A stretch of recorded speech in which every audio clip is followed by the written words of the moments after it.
আশা শ্রাবণ মনে না তোমার ঝরে ঝরে ঝরে ঝরে ঝরে ঝরে তোমাকে আমার মনে পড়েছে, তোমাকে আমার মনে পড়েছে। আশা শ্রাবণ মনে না তোমার।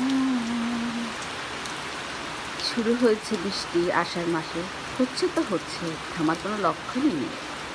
চট্টগ্রাম শহর তলিয়ে গেছে, অনেক জায়গা পানি নিয়েছে, তাও বৃষ্টি থামছে না।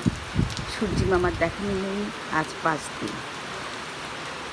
আমরা সবাই ঘরবন্দি, সব মানুষ ঘরবন্দি, কেউ বেরোতে পারছে না। কারণ বৃষ্টি তো ঝরছে, এটা আষাঢ় মাস, বৃষ্টি হবেই। তো কী আর করব, ঘরে বসে আছি। কখন বৃষ্টি থামবে, সূর্যি মামার মুখ দেখব, সবাই সে আশায় বসে আছি। আর বাচ্চারা আবদার করছে ইলিশ ভাজা আর খিচুড়ি খাবে, তো করলাম ইলিশ মাছ ভাজা আর খিচুড়ি, সাথে আলু ভাজা, ডিম, আজকে দুপুরের মেনু। তো সবাই কেমন আছেন? বৃষ্টিতে কেমন লাগছে? সবাইকে ভালো থাকবেন, দোয়া করবেন। আসসালামু আলাইকুম, আছি, বাই।